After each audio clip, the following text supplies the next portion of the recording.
প্রিয় দর্শক, স্বাগত জানাচ্ছি আগামীর বাংলাদেশ অনুষ্ঠান। আশা করি আপনারা ভালো আছেন, সুস্থ আছেন। আজকে আমাদের সঙ্গে আলোচনায় অংশ নিচ্ছেন রফিক শিকদার, বিএনপির জাতীয় নির্বাহী কমিটির সদস্য। রয়েছেন জয়নুল আবেদিন শিশির, যুগ্ম সদস্য সচিব, জাতীয় নাগরিক পার্টি। আপনাদের দুজনকে স্বাগত জানাচ্ছি। জি। গণভোটের ক্ষেত্রে অন্তর্বর্তী সরকার হাঁ ভোটের পক্ষে প্রচার চালাবে এবং এই বিষয়ে কোনো আইনি প্রতিবন্ধকতা নেই। রোববার এক প্রেস ব্রিফিংয়ে প্রধান উপদেষ্টা প্রেস সচিব শফিকুল আলম কথা বলছেন। এর মানে হলো সরকার গণভোটের পক্ষে অনেকদিন ধরে কাজ করছে, এখন আনুষ্ঠানিকভাবে আইনি বাধা আছে কি নাই এই প্রশ্নকে উঠাতে পারে, সে কারণে তারা সেটা স্পষ্ট করেছে। এই বিষয়ে সরকার অত্যন্ত সিরিয়াস, আমরা শুরু থেকে লক্ষ্য করছি।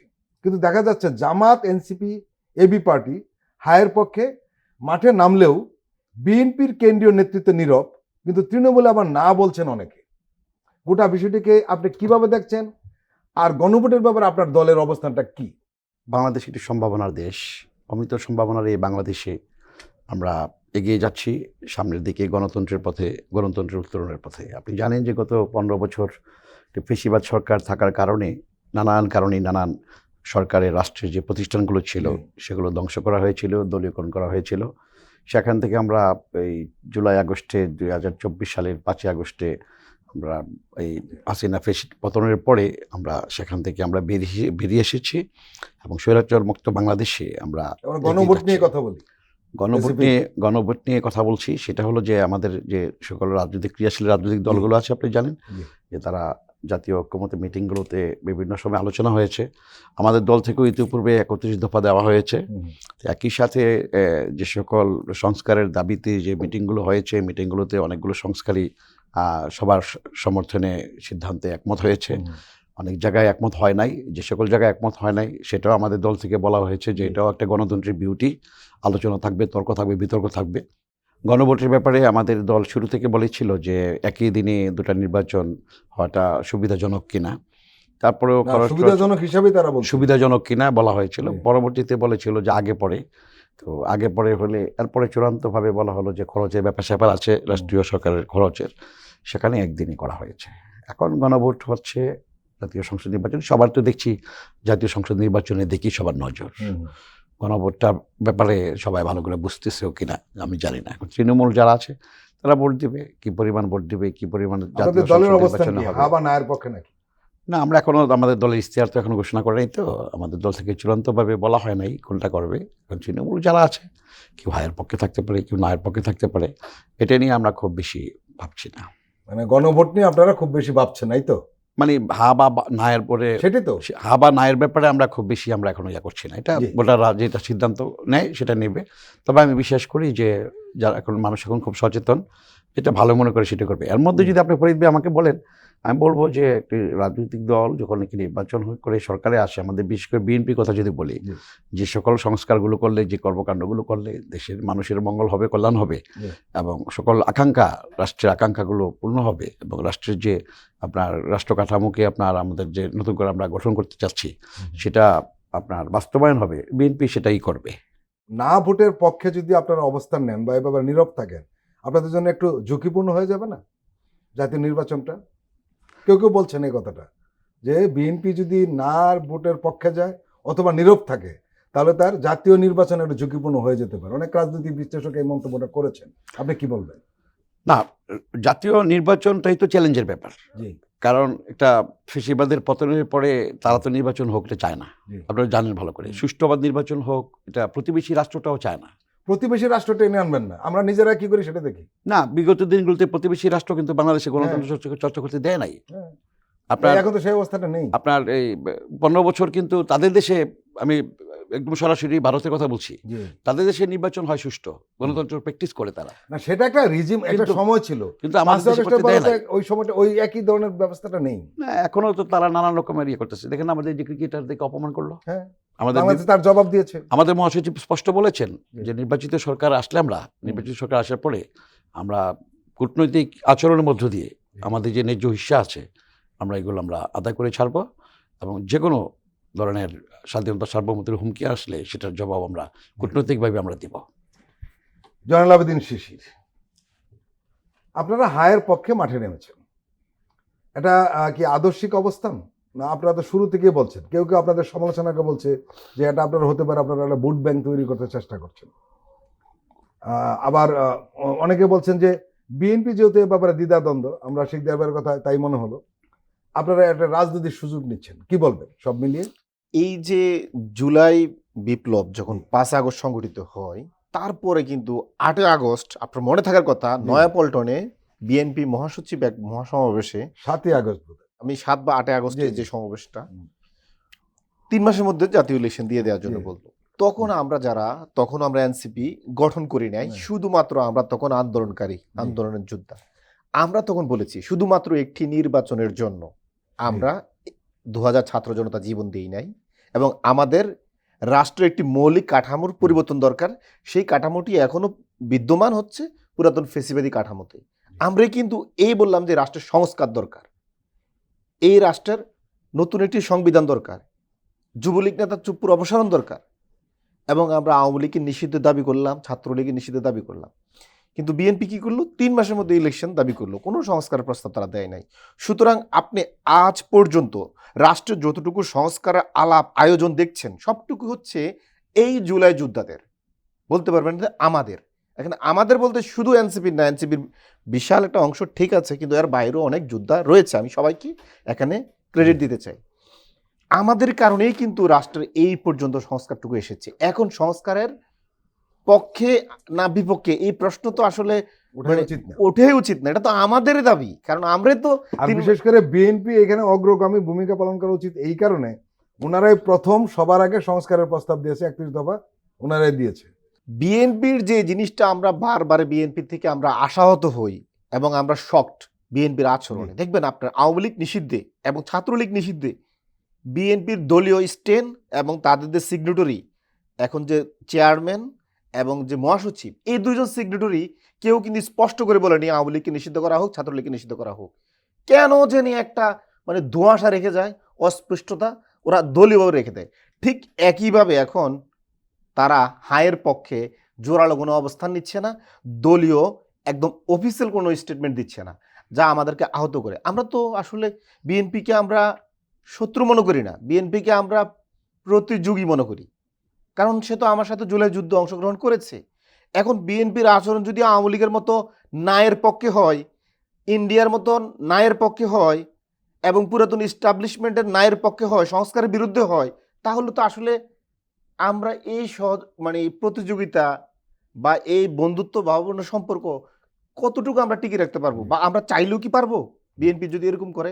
এখন আপনি দেখেন ন্যায়ের পক্ষে বিএনপি তৃণমূল অবস্থান নিচ্ছে, এবং বিএনপির বাম গণনার এবং বিএনপির গণনার বুদ্ধিজীবীরা বলছেন বিএনপি এটা দলীয়ভাবে হায়ের পক্ষে থাকতে পারে না, সরকারও দলীয়ভাবে প্রচারণা চালাতে পারে না, আইনের বাধ্যবাধকতা। আপনার আরেকটি জিনিস স্মরণ থাকার কথা, 1978 সালে জিয়াউর রহমান সাহেব যখন, জিয়াউর রহমানের উপর আস্থা এবং ওনার কর্মনীতির উপর বিশ্বাস আছে কিনা এর জন্য একটি কিন্তু উনি গণভোটের আয়োজন করেছেন। ওই গণভোটের আয়োজন রাষ্ট্রপতি থাকা অবস্থায় জিয়াউর রহমান সারা বাংলাদেশে চষে বেরিয়েছেন, গণমাধ্যম ব্যবহার করেছেন, এবং সিলে যে ব্যালট ছিল, ব্যালটের মধ্যে জিয়াউর রহমানের ছবি সহ ছিল। উনি হায়ের পক্ষে অবস্থান নিয়েছিলেন জিয়াউর রহমান, উনি সরকার থেকে নিয়ে আন নাই। তাহলে এখন কেন আমরা বলছি, প্রশ্ন তুলছি? এরশাদ সরকারও তো তাই করেছেন। এবং আপনি যদি তুরস্কের সাংবিধানিক সংস্কার দেখেন, ওই জায়গায় সরকার হায়ের পক্ষে বা সংবিধান সংস্কারের পক্ষে, যেটা হা হয়, তার পক্ষে অবস্থান নিয়েছেন। তাহলে আজকে বিএনপি এই যে কুযুক্তিগুলো দিচ্ছে, এগুলো তো আমাদের হৃদয় রক্তকরণ হয়। তাহলে আমরা এই বিএনপিকে, যে আমরা 5 আগস্টের মধ্যে যে বিএনপিকে আমরা মুক্ত করলাম, জেল থেকে বের করে নিয়ে আসলাম, তাহলে কার জন্য আমরা এত কিছু করলাম? রবি শিকদার, কি বলবেন? আপনাদের বিরুদ্ধে অনেক অভিযোগ তুলেছেন জয়নাল আবেদিন শিশির।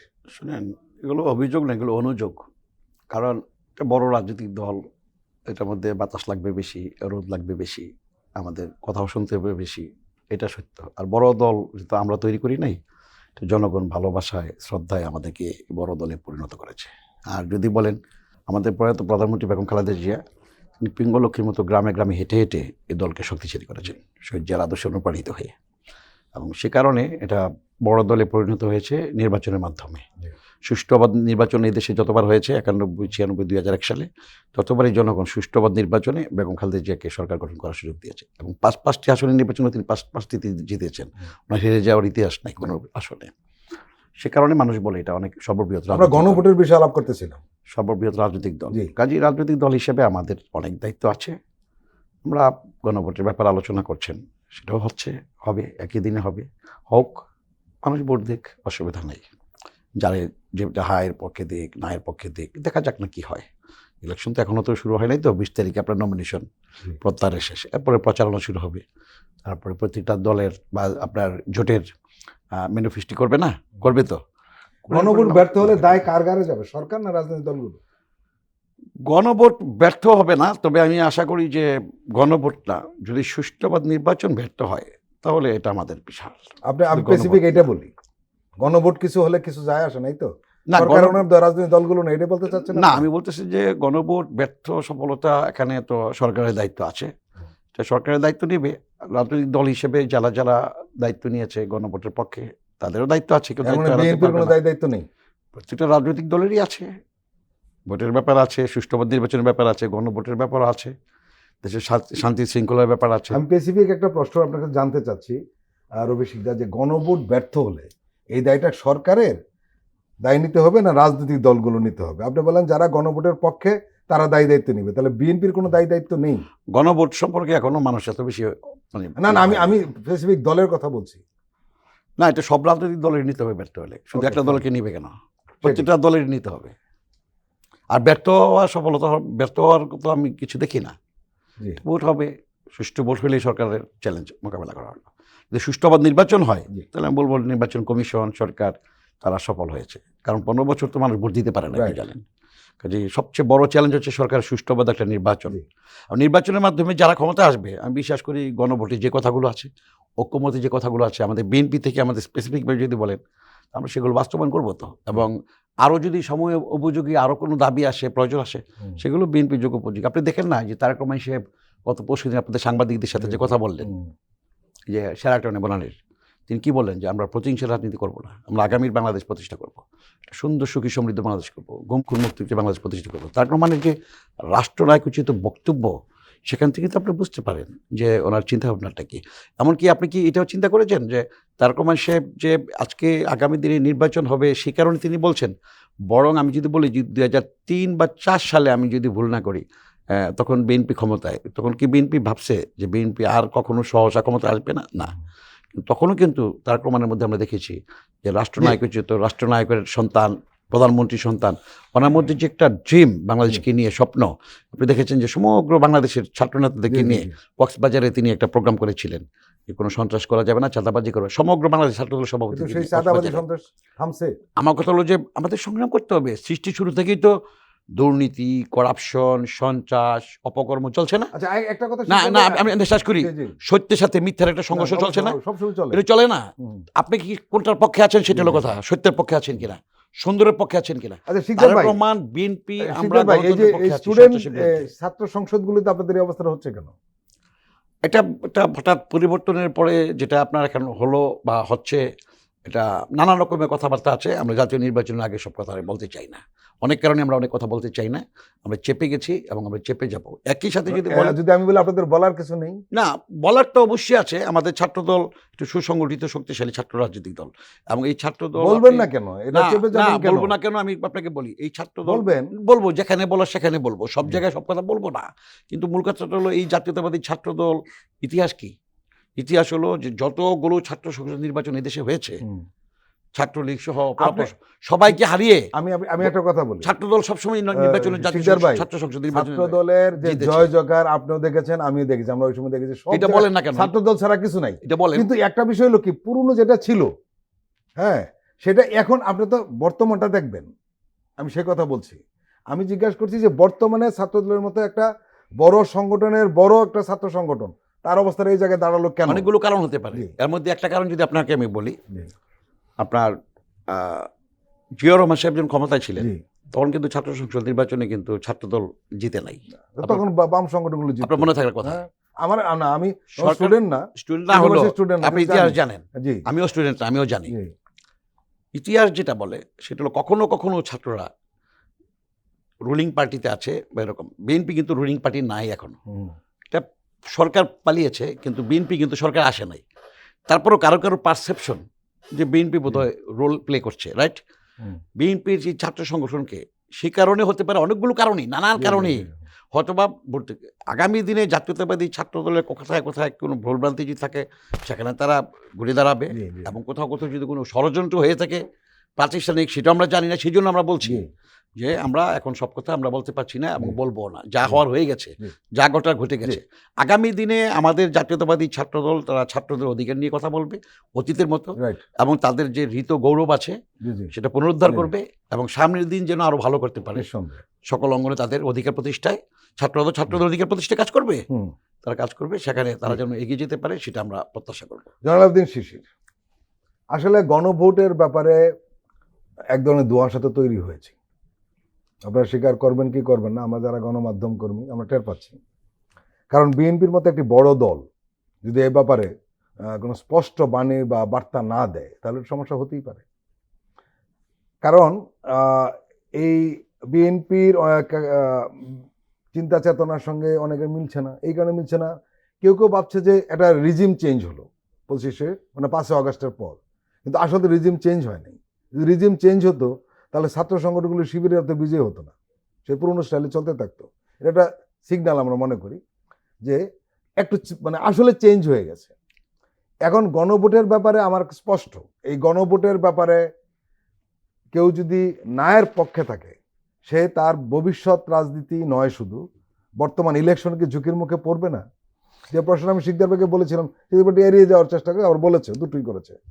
আমি আপনাকে এখানে জি। স্পষ্ট করতে চাই, গণভোটের ব্যাপারে জি। সংস্কার প্রশ্নে জি। বাংলাদেশে কোনো ধোঁয়াশা নাই, জনগণের মধ্যে নাই, আমাদের যে রাজনৈতিক জুলাইয়ের পক্ষের রাজনৈতিক দলগুলো তাদের মধ্যে কোনো ধোঁয়াশা নাই। একদম স্পষ্ট আমরা হায়ের পক্ষে ক্যাম্পেইন জি, জি। করছি, অফিসিয়ালি করছি, সরকার অফিসিয়ালি করছে, জনগণ সানন্দ গ্রহণ করছে। এখন গণভোটের পক্ষে কে ধোঁয়াশা তৈরি করছে? গণভোটের পক্ষে ধোঁয়াশা তৈরি করছে বিএনপি এবং পুরাতন আওয়ামী লীগের ইস্টাবলিশমেন্ট, ভারত আওয়ামী লীগ। এখন এই জায়গায় বিএনপি তাদের সাথে যোগ দিয়ে, তাদের চিন্তার সাথে যোগ দিয়ে, তাদের কাঠামো টিকিয়ে রাখার মানে সাথে ঐক্য করে বিএনপি তার রাজনৈতিক দেউলিয়াপনা প্রকাশ করেছে। আমরা মনে করি এর দায় আমাদের না, এর দায় বিএনপির। বিএনপি তো আমাদের পক্ষে শক্তি ছিল। বিএনপি কেন এখন সংস্কারের বিপক্ষে যাবে, গণভোটে হায়ের বিপক্ষে যাবে? যদি গণভোটে না যদি জিতে যায়, তাহলে লাভ কার হবে? আওয়ামী লীগের। লাভ কার হবে? আওয়ামী লীগের পুরাতন এস্টাবলিশমেন্টের। লাভ কার হবে? ইন্ডিয়ার। তাহলে আমরা এখানে আশঙ্কা করছি বিএনপি ইন্ডিয়া দ্বারা, আওয়ামী লীগের দ্বারা এবং আওয়ামী লীগ এস্টাবলিশমেন্ট দ্বারা কোনো জায়গায় কোনো একটা গোপনে চুক্তিবদ্ধ হয়েছে। এটা রাজনৈতিক কোনো একটা ঐক্য চুক্তি, যাই বলেন আপনি যেভাবে ব্যাখ্যা করেন, যার কারণে বিএনপির মুখ থেকে এখন এই শব্দটা জোরে উচ্চারণ হচ্ছে না। একটু একটু বলে আবার পিছনে চলে যায়, যখন আবার পিছন থেকে তারা সিগন্যাল দেয় যে আপনার সাথে তো আমাদের এই জিনিসগুলো হয়েছে, যেটা আমি দিল্লিকে মিন করছি। এই যে বিএনপি এই ধোঁয়াশার মধ্যে পড়ে গেল, এটা উভয় সংকটে পড়লো, এটা মনে করি তাদের রাজনৈতিক সিদ্ধান্ত গ্রহণের দেউলিয়ত্বপনা। একটি মেচুর পলিটিক্যাল পার্টি এই ধরনের সিদ্ধান্ত নেবে, আমরা খুবই হতাশ হয়েছি বিএনপির আচরণে।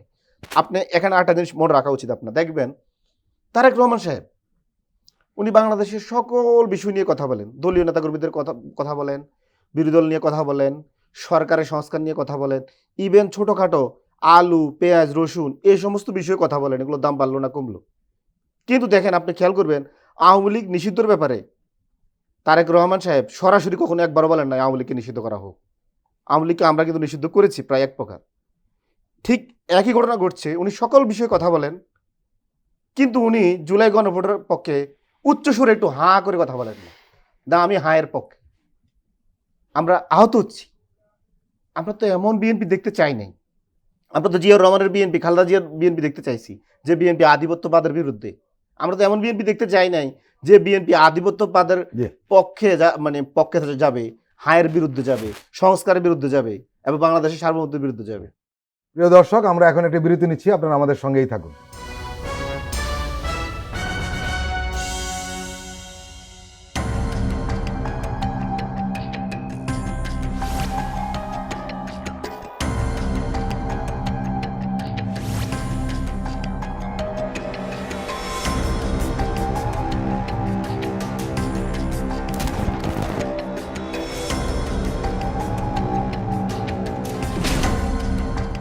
ফ্যাসিবাদের দিনলিপি, গবেষণা ও উপস্থাপনা সাইদ খান, প্রযোজনা আফরোজা সুলতানা ও মামুন মাহমুদ।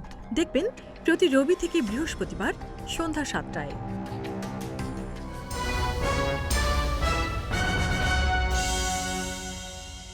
প্রিয় দর্শক, আবারও স্বাগত আগামীর বাংলাদেশ অনুষ্ঠানে। আজকে আমাদের সঙ্গে অতিথি হিসেবে রয়েছেন রফিক শিকদার, বিএনপির জাতীয় নির্বাহী কমিটির সদস্য, রয়েছেন জয়নাল আবেদিন শিশির, জাতীয় নাগরিক পার্টির যুগ্ম সদস্য সচিব। রফিক শিকদার, আমরা দেখছি যে বিদ্রোহী প্রার্থীদের নিয়ন্ত্রণে রীতিমতো হিমশিম খাচ্ছে বিএনপি। জানা যায় যে প্রায় 200 জন বিদ্রোহী প্রার্থীর মধ্যে এখন পর্যন্ত মাত্র 4 জন তাদের প্রার্থিতা প্রত্যাহার করেছেন। 10 জনকে বহিষ্কার, আবার ভবিষ্যতে পদ পদবি ও স্থানীয় সরকার নির্বাচনের আশ্বাস, 2টি কৌশলী নেওয়া হয়েছে এদেরকে থামানোর জন্য। বহিষ্কার কি শেষ পর্যন্ত বিদ্রোহ কমাবে নাকি খুব আরো বাড়াবে, এই প্রশ্ন সামনে আসছে। গোটা বিষয়টাকে আপনি কিভাবে দেখছেন? গোটা বিষয়টাকে আমি খুব সহজভাবে দেখছি, আবার সহজও না, কঠিনভাবে দেখছি। দুটোই আছে। আমি আপনার কথার জবাবের আগে আমি এনসিপি নেতার বক্তব্যের একটু কথা বলুন। তিনি বলছেন যে তারেক রহমান সাহেব সব ব্যাপারে কথা বলছেন, অথচ আওয়ামী লীগের ব্যাপারে কথা বলছেন না কেন? পেঁয়াজ, ডাল, আলু, তেল, এগুলো তো মানুষের নিত্য পণ্যগুলো, এগুলোর ব্যাপারে তো কথা বলা উচিত সাধারণ মানুষের, তাই না?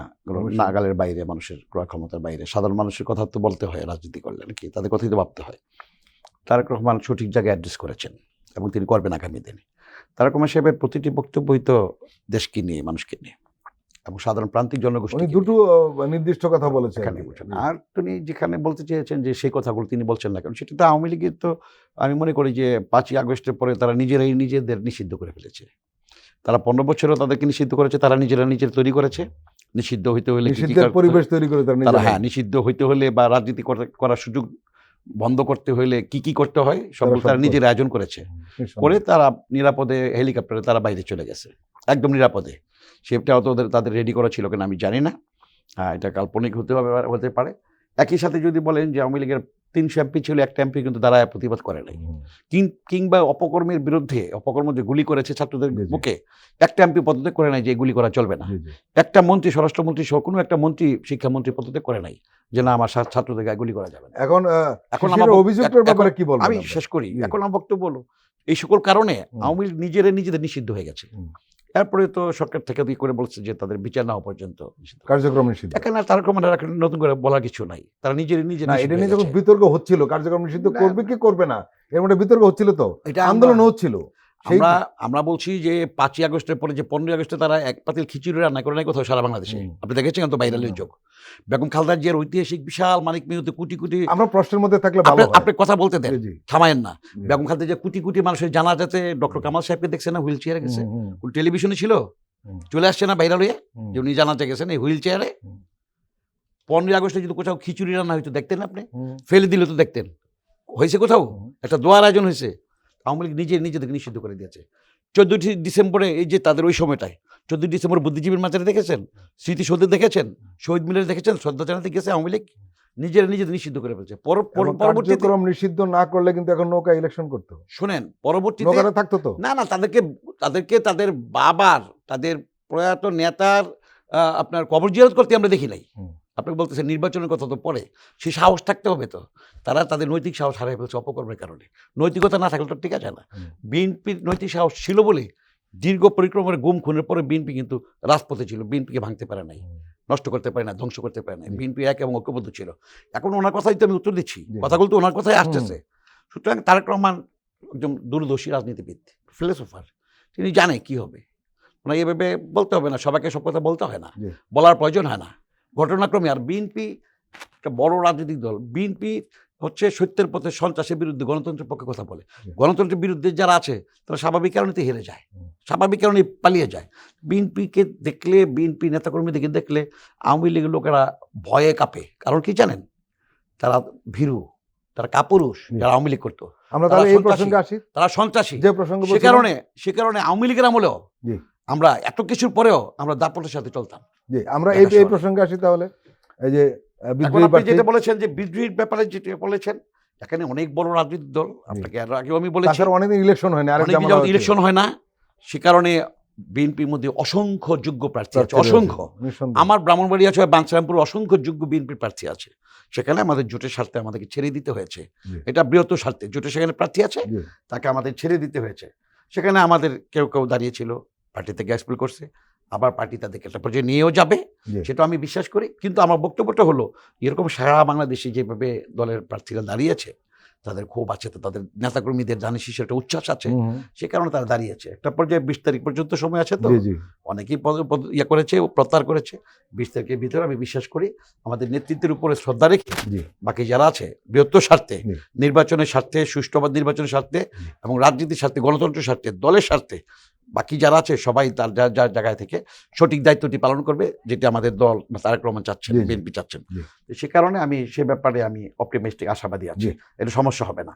এটা তবে এটাও ঠিক যে আপনার দলের তো কিছু সিস্টেম আছে, হুম। বহিষ্কার করা এটা একটা রাজনৈতিক সিদ্ধান্ত, এগুলো দলের একটা যা প্রোগ্রাম আছে এটা করে। আবার দল বহিষ্কার প্রত্যাহার করা এটা একটা রাজনীতির একটা হুম, হুম। পদ্ধতিতে করে, তো সেগুলো করবে। জি। আমাদের এই গতিশীল ডায়নামিক লিডার, যিনি আই হ্যাভ এ প্ল্যান, আমেরিকার আপনার যে বর্ণবৈষম্য বিরোধী যে নেতা আপনার লুথার কিং জুনিয়র যে বলেছিল আই হ্যাভ এ ড্রিম, জি। বিশাল সমাবেশে, সেই নেতার ধারাবাহিকতা আমাদের নেতা তারেক রহমান সাহেব 25 ডিসেম্বর সে ঐতিহাসিক 300 ফিটের কোটি কোটি মানুষের সামনে যে বলেছিলেন আই হ্যাভ এ প্ল্যান বাংলাদেশকে নিয়ে, সেই নেতা আজকে আমাদের গঠনতন্ত্র অনুযায়ী বিএনপির চেয়ারম্যান নির্বাচিত হয়েছেন। আমি আমার ব্যক্তিগত পক্ষ থেকে আমি আমার নেতাকে শ্রদ্ধা জানাই, অভিনন্দন জানাই। একই সাথে আমি বিশ্বাস করি যে তারেক রহমানের গতিশীল ডায়নামিক লিডারশিপের মধ্য দিয়ে শুধু বিএনপি নয়, অপরাপর আমাদের এনসিপি সহ আর ক্রিয়াশীল যে সকল রাজনৈতিক দলগুলো আছে, জুলাই আগস্টে সংগ্রাম করেছে, ওনাদের সংগঠন রক্ত দিয়েছে, সকল শহীদের প্রতি শ্রদ্ধা রেখে আমাদের নেতা তারেক রহমান সাহেব আগামী দিনে বাংলাদেশকে আরো সুন্দরভাবে নির্মাণ করবেন, সেটা আমি বিশ্বাস রাখি।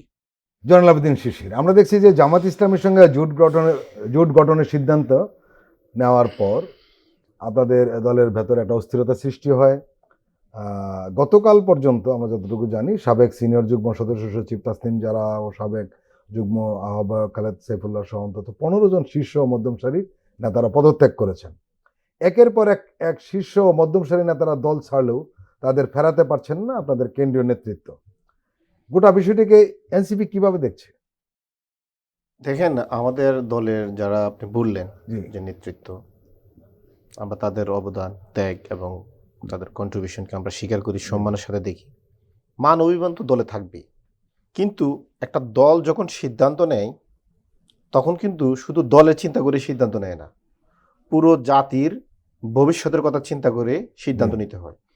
আমাদের জাতীয় নাগরিক পার্টি এনসিপি এই যে সংস্কারের পক্ষে 11টি দলের সাথে যে আমাদের রাজনৈতিক সমঝোতা হয়েছে, এটি হয়েছে মূলত এই জুলাইকে বাস্তবতা রূপ দেওয়ার জন্য জি, এবং এই সংস্কারকে এক্সিকিউশন করার জন্য।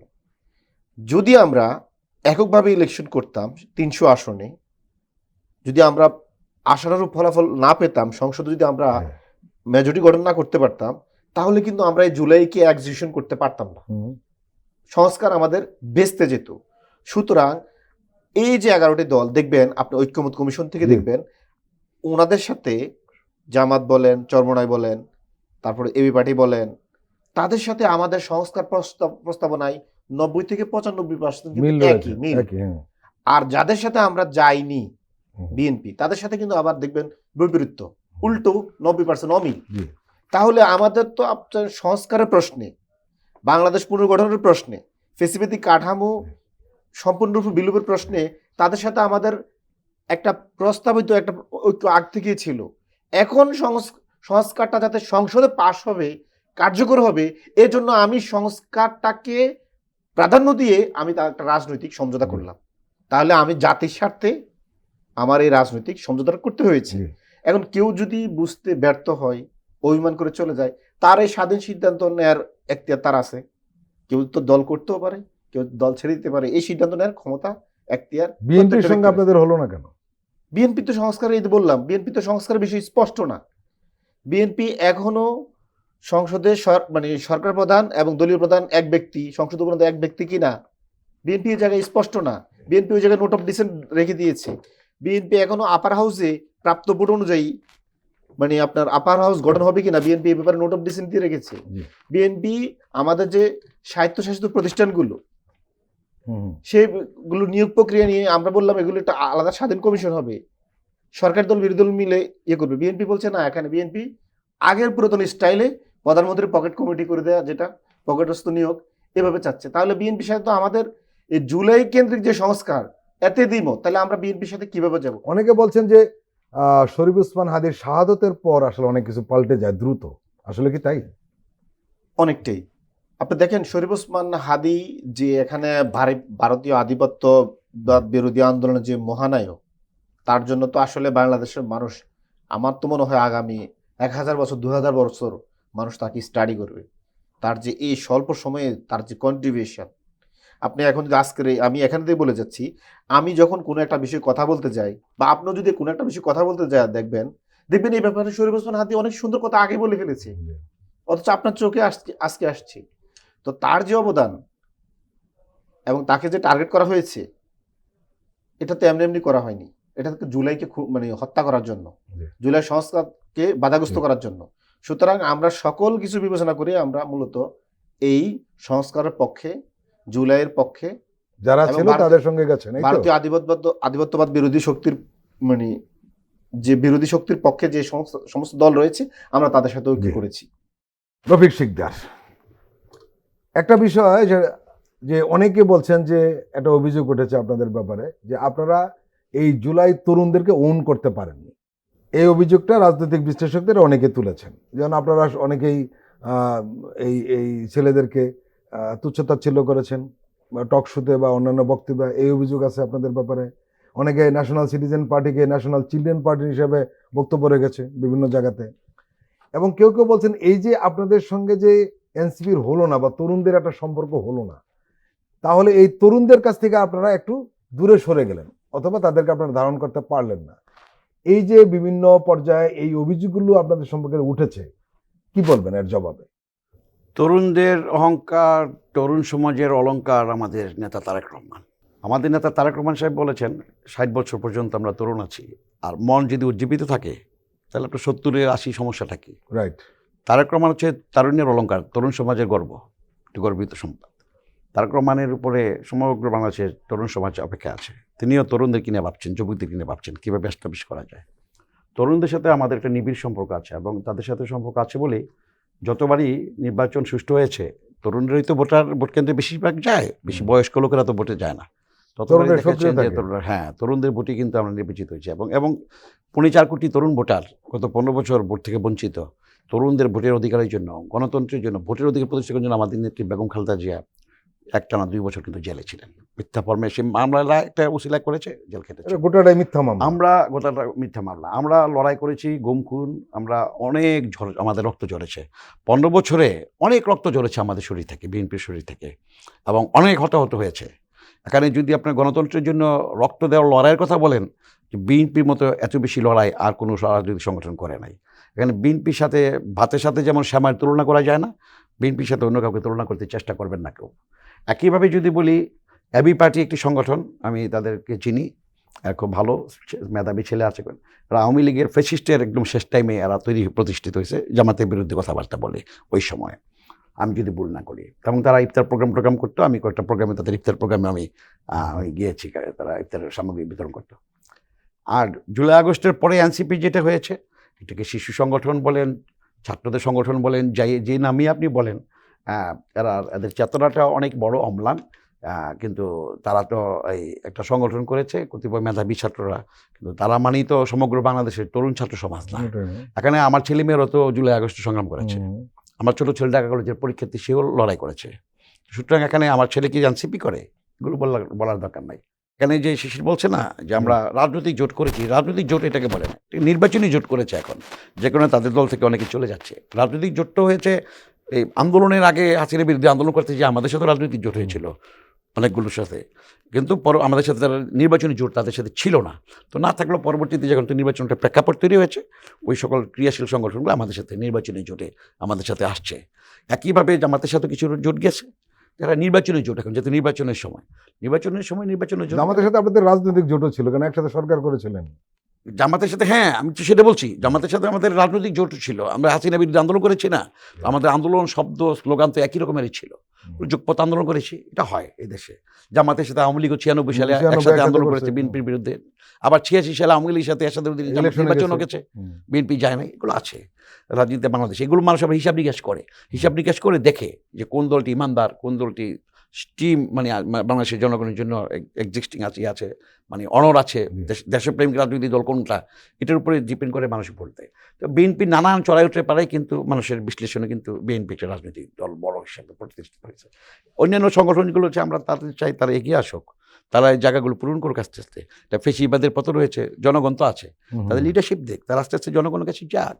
তারা রাতারাতি যদি প্যারালাল বিএনপি হতে চায়, কিংবা বিএনপিকে বকা দিলেই যদি তারা বড় দল হয়ে যায়, তাহলে তো, কিংবা আপনার কি বলে যে একটা শব্দ আছে না, যে লাফাইলে যদি বিদ্রোহী হওয়া যায়, সংগ্রামী হওয়া যায়, তাহলে বাংলাদেশের সবগুলো ব্যাঙই তো সংগ্রামী বা বিদ্রোহী হইতো। এর মানে সেটা হবে না, এদেরকে ব্যাঙের সাথে তুলনা করছেন? না না, আমি বলছি যে লাফানোর দরকার নাই, ধীর স্থিরভাবে এগিয়ে যাক। একটা জিনিস তাদের স্টিম নিয়ে তারা এগিয়ে যাবে। একটা জিনিস বলি আপনাকে, কিন্তু রাজনৈতিক দলগুলো বিএনপির ত্যাগ তিতিক্ষা, তাদের গুম খুনের শিকার হওয়ার সীমা নেই।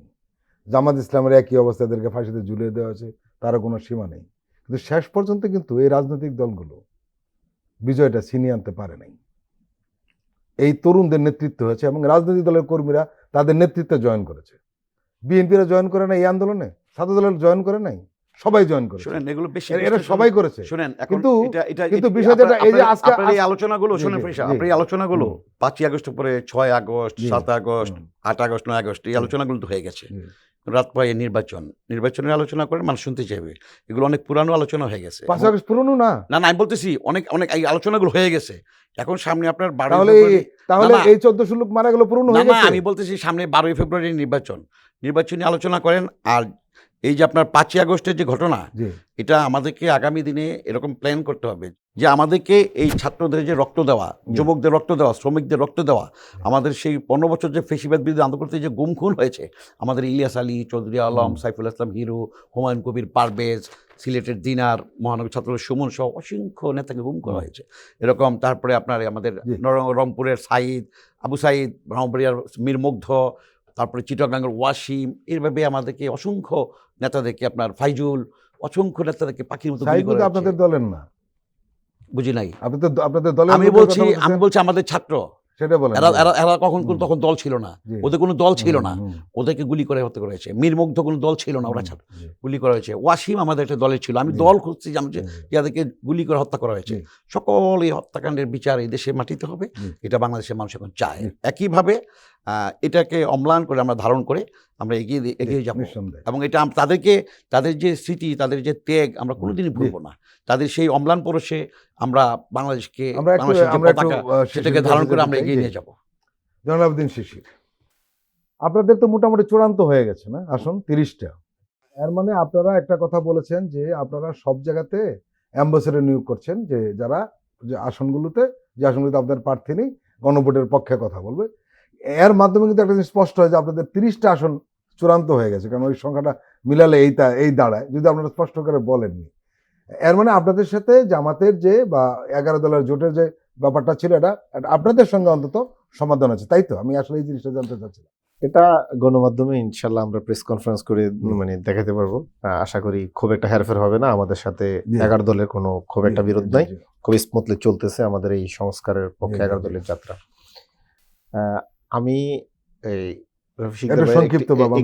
একটি কথার দ্বিমত করছি। উনি বলছেন যে এনসিপি হচ্ছে সরকারের পেট থেকে বের হওয়া একটি দল। আসলে দেখেন, এই জিনিসগুলো আসলে আমরা বিএনপির বিরুদ্ধে বলতে পারি। বিএনপি, জিয়াউর রহমান সাহেব সেনাপ্রধান ছিলেন, সেনাপ্রধান থাকা অবস্থায় একই সাথে রাষ্ট্রপতি ছিলেন, এবং রাষ্ট্রপতি থাকা অবস্থায় প্রধান সামরিক আইন প্রণেতা ছিলেন, উনি কর্মকর্তা ছিলেন। সকল রাষ্ট্রীয় কল কবজা উনি নিজের দখলে নিয়ে তারপরে 4 বছর পরে একটা বিএনপি গঠন করেন। আমরা কি এমন কিছু করেছি? উল্টো তো আমরা বলতে পারি যে এই সরকারের যে এখন প্রধান নির্বাচন কমিশনার, উনি তো বিএনপির দপ্তর সম্পাদকের মতো আচরণ করেন, যেটা ঢাকা দক্ষিণ সিটি কর্পোরেশনের মেয়র নিয়ে ইস্টাকে নিয়ে যা কাণ্ড দেখালেন। প্রধান বিচারপতি কার প্রস্তাবিত না, উনি আইন অঙ্গনে কোন ধরনের রাজনীতি করতেন? জাতীয়তাবাদী ফোরামের রাজনীতি করতেন না? আপনি যদি দেখেন উপদেষ্টা পরিষদে 5-7 জন লোক আছে বিএনপির লিস্ট থেকে নেয়া, যখন উপদেষ্টা পরিষদ গঠন করা হয়। এখন যে আমরা বলছি বারবার যে এই প্রশাসন নির্বাচন করতে, যে অর্থে নির্বাচন একটি লেভেল প্লেয়িং সুস্থ নির্বাচন, ব্যর্থ হচ্ছেন। প্রশাসন বিএনপির দিকে ঝুঁকে পড়ছেন। প্রশাসন চাচ্ছেন 2008 সালের 111-এর মতো করে একটি পাতানো নির্বাচন। তারা আসলে নির্বাচন চায় না, তারা চায় একটা পাতানো নির্বাচন, অংশগ্রহণ নির্বাচন চায় না। আজকে ওনাদের জোটসঙ্গী একজন বললেন পটুয়াখালীতে, নুরুল হক নূর, যে আমরা তো জিতেই গেছি, 12 তারিখ শুধু আনুষ্ঠানিকতা মাত্র। এগুলো কোত্থেকে সাহস পায়? আস্ফালন কোথার থেকে পায়? আমরা তো দেখছি প্রশাসন কিভাবে বিএনপির পক্ষে নিচ্ছে। এই যে আপনার রিটার্নিং কর্মকর্তারা বেশিরভাগই পক্ষপাত করছে বিএনপির প্রতি। মাঠ প্রশাসন আপনি খোঁজ নিয়ে দেখেন, আপনি তো সাংবাদিক, আপনি খোঁজ নিয়ে দেখেন না মাঠ প্রশাসন কার পক্ষে। তাহলে এই যে আমাদেরকে বলা হচ্ছে আমরা মানে সরকারের আনুকূল্য পাওয়া, তাহলে আপনারা তো অতীত আনুকূল্য পাওয়া, বর্তমানে আনুকূল্য পাওয়া। বিএনপি যদি আওয়ামী লীগের এই রোগের আক্রান্ত হয়ে 2008 সালের মতো ভারতের প্রেসক্রিপশনে এবং ইস্টাবলিশমেন্টের সহযোগিতায় একটি পাতানো নির্বাচন করতে চায়, তাহলে বিএনপির রাজনৈতিক মৃত্যু ঘটে যাবে। যদি বিএনপি গণতন্ত্রের পক্ষে চায়, জয় পরাজয় যাই হোক, যদি গণতন্ত্রের পক্ষে থাকে, তাহলে বিএনপি বাংলাদেশে সাস্টেনেবল রাজনীতি করতে পারবে। রবি শিকদার এবং জয়নাল আবেদিন শিশির, আপনারা দুজনে আমাদের দীর্ঘ সময় দিলেন, আপনাদেরকে আন্তরিক ধন্যবাদ। প্রিয় দর্শক, আজকের অনুষ্ঠান আমরা এখানে শেষ করছি। আপনারা ভালো থাকবেন, সুস্থ থাকবেন। আল্লাহ হাফেজ।